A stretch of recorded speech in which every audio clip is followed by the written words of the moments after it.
ونستعينه ونستغفره ونؤمن به ونتوكل عليه ونعوذ بالله من شرور أنفسنا ومن سيئات أعمالنا من يهده الله فلا مضل له ومن يضلله فلا هادي له ونشهد أن لا إله إلا الله وحده لا شريك له ونشهد أن سيدنا ومولانا محمدا عبده ورسوله أرسله الله تعالى بالحق بشيرا ونذيرا وداعيا إلى الله بإذنه وسراجا منيرا أما بعد فقد قال الله تبارك وتعالى في شأن حبيبه تشريفا وتكريما ومخبرا وآمرا أعوذ بالله من الشيطان الرجيم بسم الله الرحمن الرحيم إن الله وملائكته يصلون على النبي يا أيها الذين آمنوا صلوا عليه وسلموا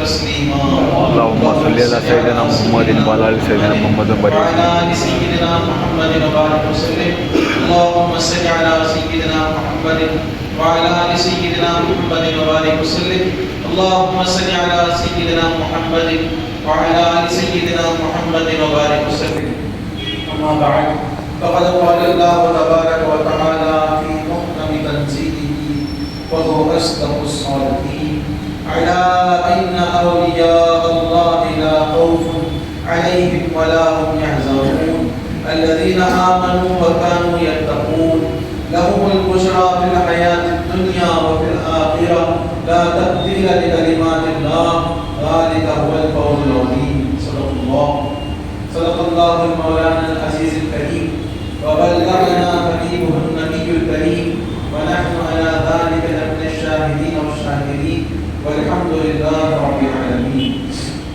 معزز حاضرین کرام، اللہ تبارک و تعالیٰ کا بے انتہا فضل و کرم ہے کہ اس نے ہمیں سرکار دو عالم تاجدار مدینہ رحمت قلب و سینہ محمد مصطفیٰ صلی اللہ تعالیٰ علیہ وسلم کی امت نے پیدا فرمایا اور ہمیں آپ کا امتی ہونے کا فخر اور شرف عطا فرمایا.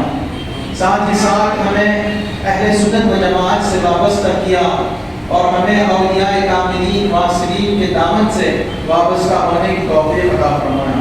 یہ محض اللہ تعالیٰ کا کرم ہے جو ہم اور آپ پر اللہ تعالیٰ نے یہ کرم فرمایا. اگر یہ کرم نہیں ہوتا تو آج ہم بھی ان غلط لوگوں کے ساتھ شامل ہو جاتے جن کا جو ہے آخرت میں کوئی ٹھکانہ نہیں. حاضرین کرام، اللہ تعالیٰ نے ہمیں اس بابرکت اور راہ راست پر رہنے والی جماعت میں شامل فرمایا. یہ محض اولیاء اللہ کے فیضان سے ہے. یہ اللہ نے اولیاء اللہ کے طفیل سے ہمیں اہل سنت و جماعت پر قائم و دائم. اگر اولیاء اللہ کا فیضان نہ ہوتا تو ہم بھی دیگر لوگوں کی طرح جو ہے صرف قرآن صرف حدیث بولتے رہتے. ناظرین کرام، اللہ تعالیٰ نے قرآن مجید میں ارشاد فرمایا، اللہ تعالیٰ نے فرمایا الا ان اولیاء اللہ لا خوف علیہم ولا هم يحزنون. خبردار ہو جاؤ، جان لو، اللہ کے اولیاء کے بارے میں تم جان لو، یہ خبر حاصل کرو، کیونکہ میرے اولیاء ایسے نہیں ہیں کہ تم کوئی بھی جان سکو. یہ عام لوگ جو ہے اپنی فہم و فراز سے نہیں جان سکتے. اس کے لیے میرا بتانا ضروری ہے. ان کا مرتبہ میں بتا رہا ہوں تو سمجھو کہ ان کا مرتبہ کیا ہوگا. اگر کسی شخص کے بارے میں ایک عام آدمی کہتا ہے کہ وہ فلاں اچھے آدمی ہیں، وہ سخی ہیں، وہ علم والے ہیں، تو لوگوں کے دلوں میں ان کی ہیبت، ان کی عزت اتنی نہیں آئے گی جتنی کہ کوئی اللہ والے نے کسی شخص کی تعریف کر دی کہ فلاں شخص ہے، وہ ایک بہت بڑا سخی ہے، اللہ والا ہے، نیک ہے، پرہیزگار ہے، علم والا ہے. اگر کوئی اللہ والا کسی کی تعریف کر دے تو لوگوں کے دلوں میں اس کی عزت، اس کا شرف، اس کا مرتبہ، اس کا مقام جو ہے دلوں میں بیٹھ جاتا ہے. اسی اسی لیے اللہ تعالیٰ نے اپنے محبوبین کا ذکر خود فرما کر یہ بتا رہا ہے کہ میں بتا رہا ہوں میرے اولیاء کے بارے میں، تم جان لو، کیونکہ تمہیں ان کا علم نہیں ہے، ان کے مرتبے کا احساس نہیں ہے۔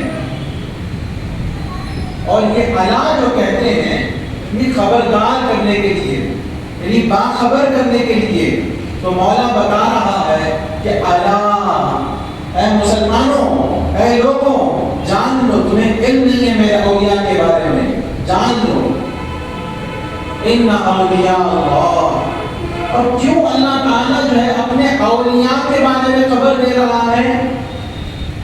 کتب تفاسیر میں ایک حدیث ہے، تفسیر کی کتابوں میں ایک حدیث ہے، تفسیر کی کتاب یہ قرآن کا جو ایکسپلینیشن ہے، قرآن کی جو شرح ہے، قرآن کے مطلب، قرآن کے معانی جس کتاب میں بیان کیے جاتے ہیں اسے کہتے ہیں تفسیر۔ کتب تفسیر کی کتابوں میں ایک حدیث ہے، ایک روایت ہے، حدیث قدسی ہے کہ اللہ تعالیٰ فرماتا ہے اولیائی تحت ردائی لا یعلمہم غیری، میرے اولیاء میری چادر کے نیچے ہیں، میرے اولیاء میری چادر کے نیچے ہیں، لا یعلمہم غیری، انہیں میرا غیر نہیں جانتا۔ اس لیے اللہ فرماتا ہے کہ جان لو، کیونکہ اللہ کا غیر نہیں جانتا، اور اولیاء ہے کہاں پہ؟ اللہ کی چادر کے نیچے۔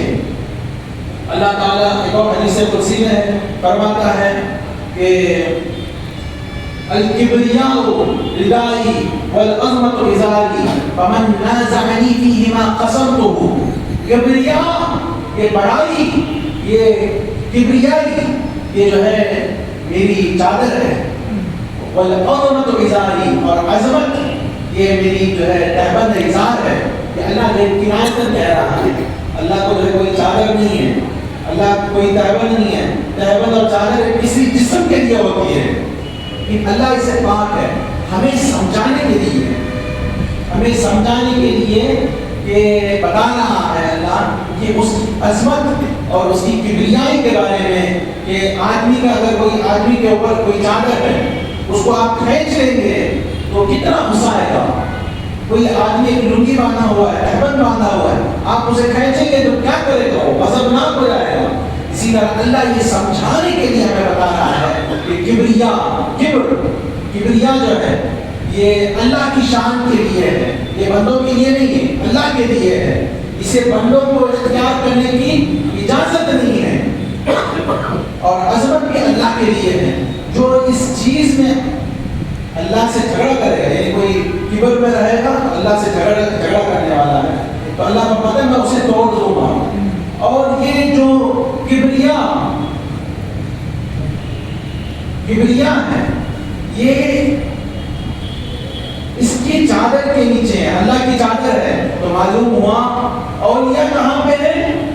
اللہ کی چادر کے نیچے ہے۔ حدیث قدسی میں فرماتے ہیں اللہ تعالیٰ اولیائی تحت ردائی لا یعلمہم غیری، میرے اولیاء میرے چادر کے نیچے ہیں، میری چادر کے نیچے ہیں، انہیں میرا غیر نہیں جانتا۔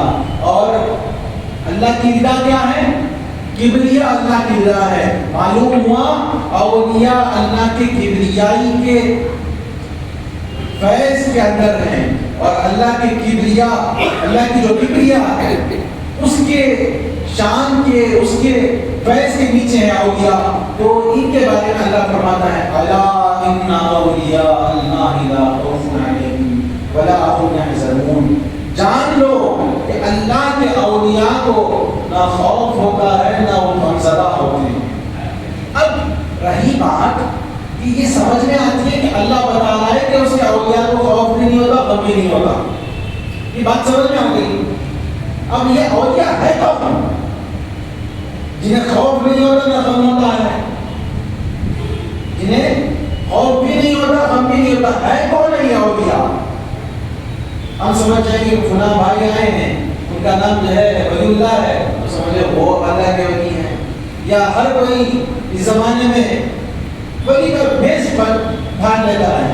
یہ بہت آسان کام ہے، بہت آسان کام ہے، کیونکہ کوئی آج جو ہے ایک توپ پہن لیا، ابا پہن لیا، امامہ باندھ لیا اور ولی بن گیا، کہیں پہ گھر فلاں والی سرکار، یہ والی سرکار، وہ والی سرکار. تو یہ تمیز ہونا چاہیے، یہ معلومات ہونی چاہیے کہ ولی کسے کہتے ہیں، ولی کسے کہتے ہیں یہ جاننا چاہیے. ورنہ ہم سمجھتے ہیں ہر کوئی ولی ہے، کوئی جا کر بیٹھ گیا، کپڑے جو ہے اچھے نہیں ہیں، گندی حالت میں، سمجھ گئے یہ ولی ہے. کوئی چار چار انگوٹیاں پہن لیا، کوئی کچھ کر لیا، بال جو ہے کاندھے سے نیچے رکھا ہے، سمجھ اللہ کا ولی ہے. نماز نہیں پڑھتا، سمجھتے کہ اللہ کا ولی ہے. ہم پہنچ گئے معاذ اللہ. اسی لیے اس تفسیر کو جاننا ضروری ہے، تبھی ہمیں فیضان اولیاء حاصل ہوگا. فیضان اولیاء تبھی حاصل ہوگا جب ہمیں پتا چلے گا کہ ولی کون ہے. ورنہ ہم ہر کسی کو ولی سمجھ بیٹھیں گے. ہر کوئی ولی نہیں ہوتا. ایک تو عام ولایت ہے جو کہ ہر ایمان والے کو حاصل ہے، وہ کسبی ولایت ہے، ہر ایمان والے کو حاصل ہے. کوئی ایمان لایا، اسلام قبول کیا، وہ اللہ کا ولی بن گیا. اللہ ولی الذین آمنوا، اللہ ایمان والوں کا ولی ہے، اللہ ایمان والوں کا دوست ہے. یہ تو کسبی ولایت ہے. جو وہابی ولایت ہے، جو گفٹڈ ولایت ہے، جو عطائی ولایت ہے، جو تحفتاً اللہ کا خود جسے دیا جاتا ہے، وہ کون ہے؟ اگر ہمیں یہ پتا چلے گا تب ہمیں اصل میں فیضان اولیاء حاصل ہوگا. ورنہ ہم ہر کسی کو ولی سمجھ بیٹھیں گے، ہمیں کوئی دنیا کا بھی فائدہ نہیں ہوگا، دین کا بھی فائدہ نہیں ہوگا، بلکہ آپ جا کر اس پہ لٹاتے جائیں گے، پیسے لٹائیں گے، آپ ان کی خدمت کریں گے، آپ جو ہے ان کے پیچھے پیچھے جاتے رہیں گے، لیکن آخرت کا بھی فائدہ نہیں، دنیا کا بھی فائدہ نہیں. دھوبی کا کتا نہ گھر کا نہ گھاٹ کا، یہ حالت ہو جاتی ہے. تو معلوم ہونا چاہیے ولی کسے کہتے ہیں. تو ولی کے بارے میں فرماتے ہیں، حدیث شریف میں ہے کہ حضور صلی اللہ علیہ وسلم فرماتے ہیں مَتَّخَذَ اللَّهُ وَلِيًّا جَاهِلًا قَطُّ وَلَوِ اتَّخَذَهُ لَعَلَّمَهُ. مَتَّخَذَ اللَّهُ وَلِيًّا جَاهِلًا قَطُّ. اللہ نے کبھی کسی جاہل کو ولی نہیں بنایا. اللہ نے کسی جاہل کو اپنا دوست نہیں بنایا. اللہ نے کسی جاہل کو اپنا قرب عطا نہیں کیا، اپنی دوستی سے نہیں نوازا. اگر کسی جاہل کو اللہ دوست بنانا چاہے، اللہ ولی بنانا چاہے، لَعَلَّمَهُ، تو اسے سب سے پہلے علم عطا کرتا ہے. تو آپ کو یہ بات معلوم ہونی چاہیے، ولی کی سب سے پہلی شرط کیا ہے کہ علم دین ہونا چاہیے. علم دین نہیں، شریعت کا علم نہیں، تو ولی نہیں بن سکتا. اتنا علم ہونا ضروری ہے جس سے جو ہے عقائد اور جو فرائض ہیں اس کو جو ہے اس پر عمل کرنا جو ہے اس کے لیے آسان ہو جائے. اتنا علم ہونا ضروری ہے. یہ نہیں کہ علم میراث بھی ہو اور جو ہے کتاب البیوع کے احکام معلوم، ایسا نہیں. اتنا علم ہو جس کے اس کے فرائض انجام دیا جا سکے. تو علم دین ضروری ہے. آج کسی کو باقی کے مسائل معلوم نہیں ہے اور وہ عقائد ضروریات دین کا انکار کرتا ہے تو ولی نہیں ہو سکتا. لوگ کہتے ہیں کہ فلاں شخص جو ہے ولی ہے، جو ہے نماز پڑھنے کے لیے کہتے ہیں تو وہ کہتے ہیں کہ ہمیں نماز نہیں ہے، ہم جو ہے دل کی نماز پڑھتے ہیں. لعنت ہے ایسے دل کی نماز پر. حضرت جنید بغدادی رضی اللہ تعالیٰ عنہ کا فیضان سنیے کہ یہ کیا ہمیں دین کیا سکھاتے ہیں. جنید بغدادی رضی اللہ عنہ، ان سے پوچھا گیا کہ فلاں شخص ہیں جنہیں کہتے ہیں کہ ہم کہتے ہیں کہ نماز پڑھو تو وہ کہتے ہیں کہ ہم پہنچے ہوئے ہیں. وصلنا، ہم پہنچے ہوئے ہیں. کیا کہتے ہیں؟ ہم پہنچے ہوئے ہیں. وصلنا، ہم پہنچ گئے، اس لیے ہم پر نماز نہیں ہے. آج بہت سے لوگ یہ کہتے ہیں کہ آج ہمیں نماز نہیں، ہم پہنچ گئے، ہم دل کی نماز پڑھتے ہیں، دل میں نماز پڑھتے ہیں. تو حضرت جنید بغدادی رضی اللہ تعالیٰ عنہ جو کہ سید طائفہ حضور غوث الثقلین رضی اللہ تعالیٰ عنہ کے پیروں میں آتے ہیں، آپ فرماتے ہیں نعم صدقوا وصلوا، بے شک انہوں نے سچ کہا، وہ پہنچ گئے. کہاں پہنچ گئے؟ پھر فرماتے ہیں ولکن الی النار، لیکن وہ جہنم کو پہنچ گئے. تو یہ کہتے ہیں کہ جو ہے نماز ہمیں نہیں ہے، روزہ ہم پر فرض نہیں ہے، ہم تو اس مقام پر پہنچ گئے کہ جس کے بارے میں اللہ قرآن میں کہتا ہے وَاعْبُدْ رَبَّكَ حَتَّىٰ يَأْتِيَكَ الْيَقِينُ، کہ وہ اس آیت کو دلیل بناتے ہیں کہ اور اپنے رب کی عبادت کرو یہاں تک کہ تمہیں یقین آ جائے. تو اس آیت کو دلیل بنا کر کہتے ہیں کہ ہمیں علم معرفت حاصل ہو گیا اور اب ہمیں نمازیں نہیں ہیں, ہمیں روزہ نہیں ہے, ہمیں زکوٰۃ نہیں ہے, حج نہیں ہے, ہمیں یہ سب جو معاف ہیں. معاذ اللہ, جب محمد رسول اللہ صلی اللہ تعالیٰ علیہ وسلم پر نمازیں معاف نہیں ہیں تو ہمیں کیسے معاف ہو سکتی ہیں, کسی ولی کو کیسے معاف ہو سکتی ہیں؟ تو حضور جب اللہ کے برگزیدہ بندے, آپ کی طرح کوئی اللہ کا بندہ نہیں ہے, تو بعد خدا بزرگ وہی قصہ مختصر, حضور اللہ کے بعد کوئی ہے تو وہ رسول اللہ صلی اللہ علیہ وسلم. آپ پر تو 5 نمازیں نہیں 6 نمازیں فرض تھیں, ہم اور آپ پر کتنے نمازیں فرض ہیں؟ 5 نمازیں, فجر, ظہر, عصر, مغرب, عشاء. اور حضور صلی اللہ علیہ وسلم پر کتنے نمازیں فرض ہیں؟ 6 نمازیں, فجر, عصر, فجر, ظہر, عصر, مغرب, عشاء اور تہجد.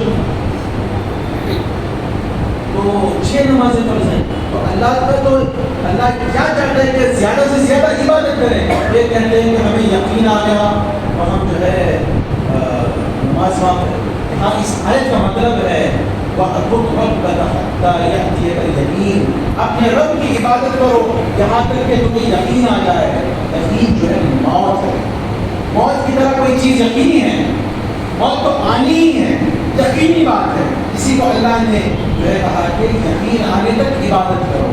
یہ لوگ جو غلط مانا دیتے ہیں. حضرت سید الطائفہ جنید بغدادی رضی اللہ تعالیٰ عنہ فرماتے ہیں ہم صدقوا فصدوا الى النار, بے شک انہوں نے سچ کہا مگر کہاں پہنچے, وہ جہنم کو پہنچے. تو ناظرین کرام, تو پہلا ضابطہ کیا بتایا گیا کہ عالم ہو. مومن کامل جو ولی جو ہے وہ عالم ہونا چاہیے, عارف باللہ ہو.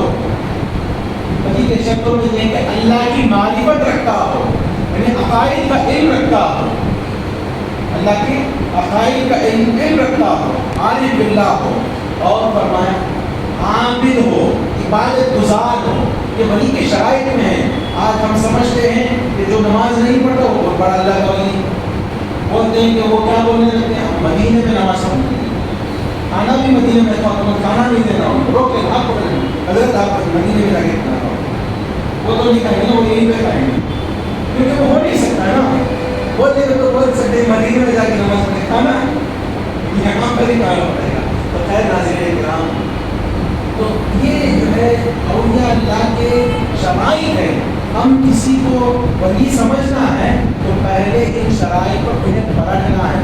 اللہ تعالیٰ نے فرمایا قرآن مجید میں کہ یا ایھا الذین آمنوا اتقوا اللہ وابتغوا الیہ الوسیلہ, اے ایمان والو تقوی اختیار کرو, اللہ سے ڈرو اور وسیلہ ڈھونڈو.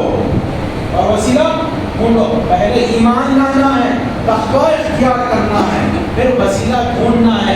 ایسے ہی اللہ کے ولی نہیں ملتے. اللہ کے اولیاء تو خود کی ولایت کو چھپا کر رکھتے ہیں, خود کی ولایت کو چھپا کر رکھتے ہیں. تو اللہ فرماتا ہے ڈھونڈو, یہ ہمیں ڈھونڈنے کا کام ہے. یہ مارکیٹ میں ایسے ہی نہیں ملتے, آپ جائیں مارکیٹ میں گئے آپ کو سبزی ملتی, ترکاری ملتی, نہیں. یہ پرکھنا ہوتا ہے, ڈھونڈنا ہوتا ہے. اللہ کے ولی جو ہے ایسے ہی نہیں ملتے. ہر کوئی آج صبح ولی بن کر بیٹھا ہے. آپ ان کو شریعت کے سائچے پر انہیں پرکھیں گے, شریعت کی کسوٹی پر پرکھیں گے تو پتہ چلے گا کہ اللہ کا ولی ہے یا نہیں. تو ہمیں چاہیے کہ ہم اللہ کے ولی کون ہیں یہ دیکھنے کے لیے سب سے پہلے شریعت کے کسوٹی پر انہیں پرکھنا چاہیے. حضور غوث الثقلین رضی اللہ تعالیٰ عنہ کا فیضان دیکھیے. آپ رہتی دنیا تک کے لیے اپنا فرمان دے کر گئے ہیں, آپ اپنے اخبار دے کر گئے ہیں تاکہ مسلمان اہل سنت و جماعت والے جو فیضان اولیاء سے جو راہ راست پر ہیں وہ جو ہے بھٹک نہ جائیں. اس لیے آپ نے فرمایا کہ اتبعوا ولا تبتدعوا, اتباع کرو, شریعت کی پیروی کرو, ولا تبتدعوا, بدعت اور خرافات میں نہ پڑو. یہ حضور غوث الثقلین رضی اللہ تعالیٰ عنہ کا فرمان ہے. اور حضور غوث الثقلین رضی اللہ تعالیٰ عنہ کا ایک اور فرمان ہے. آپ فرماتے ہیں الاستقامۃ فوق الکرامہ, الاستقامۃ فوق الکرامہ, آج ہم سمجھتے ہیں کہ جو کوئی کرامت دکھا دے، خارق عادت دکھا دے، تو وہ جو ہے اللہ کا ولی ہے۔ خارق عادت ایک میراکل، جو عادت کے خلاف کوئی کام ہو تو اسے کہتے ہیں خارق عادت۔ اب مثال کے طور پر ہم جو ہے چلتے ہیں، زمین پر چل کر جاتے ہیں، کوئی زمین پر نہ چلے بلکہ اڑ کر جائے، بنا فلائٹ کے، بنا ہیلی کاپٹر، بنا جیٹ پیک کے اڑ کر جائے، تو اسے کہتے ہیں خارق عادت۔ جو عام طور پر عادت ہوتی ہے اس سے ہٹ کر کوئی کام کرنا، اس عادت کو توڑنا، خارق کہتے ہیں توڑنا، عادت کو توڑنا، عادت کو توڑ کر کوئی کام کرے تو اسے کہتے ہیں خارق عادت، میراکل۔ جیسے انبیاء سے سرزد ہو کوئی خارق عادت تو اسے کہتے ہیں معجزہ۔ نبی کو اعلان نبوت سے پہلے کوئی کرشمہ دکھا دے، کوئی میراکل دکھا دے تو اسے کہتے ہیں ارہاس۔ کسی ولی سے ظاہر ہو تو اسے کہتے ہیں کرامت، کسی ولی سے ظاہر ہو تو اسے کہتے ہیں کرامت۔ اور اس کے بعد دیکھیے یہ ہم لوگ نہیں سیکھتے، تو اسے ہمیں اس لیے ہم ہر کسی کو ولی سمجھتے ہیں۔ یہ خارق عادت جو کرامت ہے، جو میراکل ہے، جو کرشمہ ہے، جو عادت کے خلاف کوئی کام ہوتا ہے، وہ ہم سمجھتے ہیں کہ صرف اللہ والے سے ہو سکتا ہے۔ دیکھیے اللہ والوں کا فیضان یہ ہے کہ وہ لوگ جو ہے صحیح علم دیتے ہیں، صحیح علم دینا ہی اللہ والوں کا فیضان ہے، غوث پاک کا فیضان ہے۔ آپ کو معلوم ہے غوث پاک رضی اللہ تعالیٰ عنہ اپنی ساری زندگی اپنے مدرسہ نظامیہ میں شریعت کا درس دیتے رہے، طریقت کا جو ہے خانقاہ میں درس دیتے رہے، اپنے مدرسے میں شریعت کا درس دیتے رہے۔ اس شریعت کو آپ مضبوطی سے پکڑیں گے، علم حاصل کریں گے تو آپ کو فیضان اولیاء حاصل ہوگا۔ دیکھیے جو عام مسلمان سے کوئی چیز صادر ہو جائے، یعنی میراکل جو کرشمہ صادر ہو جائے تو اسے کہتے ہیں معونت، یعنی اللہ کی مدد۔ اب کسی گناہگار ہے مسلمان، بدکار ہے، فاسق ہے، فاجر ہے یا کوئی کافر ہے، اس سے جو ہے سرزد ہو جائے، کوئی چیز ظاہر ہو جائے تو اسے کہتے ہیں استدراج، یعنی استدراج کہتے ہیں۔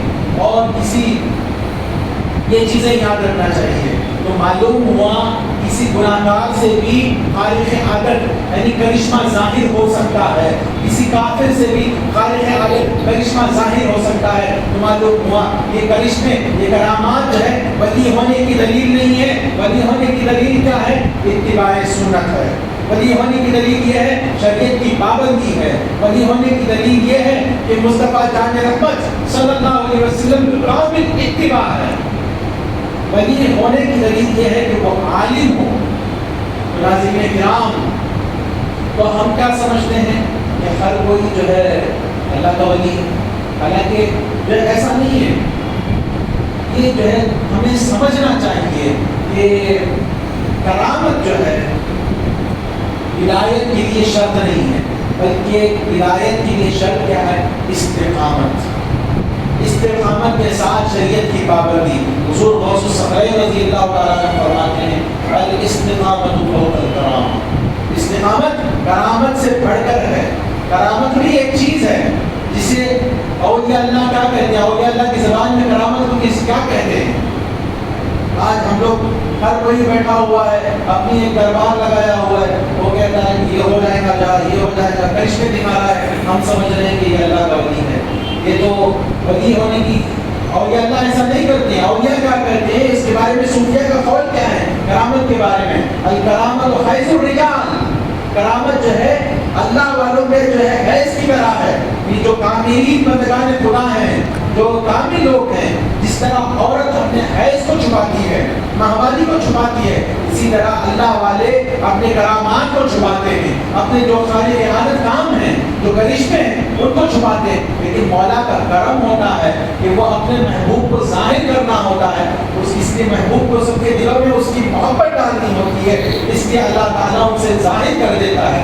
یہ نہیں کہ اپنی دکان بنا کر بیٹھے ہیں کہ میں کرامت یہ کر رہا ہوں، ویڈیو بنا رہے ہیں کہ یا ہاتھ پھیر رہے ہیں وہ اوپر چل رہا ہے۔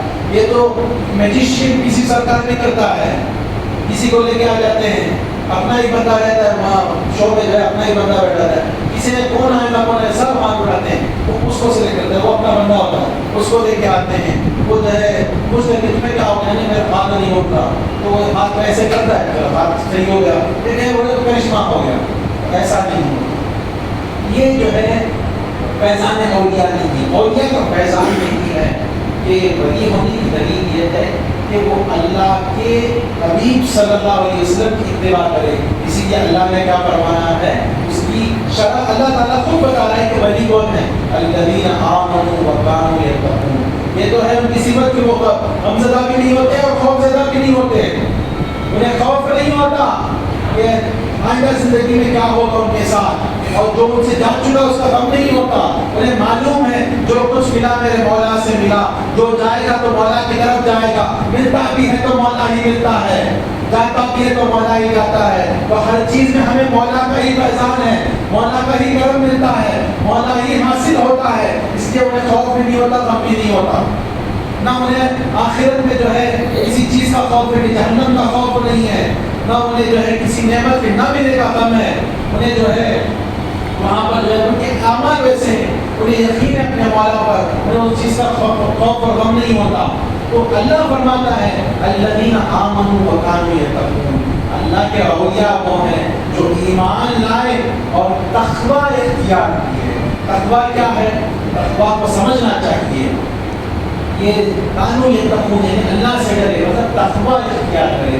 تقوی کی اصطلاح یہ ہے کہ اوامر و نواہی کی پابجائی، اللہ تعالیٰ نے جس چیز کے کرنے کا حکم دیا اس پر عمل کرنا، اور جن چیزوں سے رکنے کا حکم دیا اللہ اور اس کے حبیب نے اس سے رکنا، یہ تقویٰ ہے۔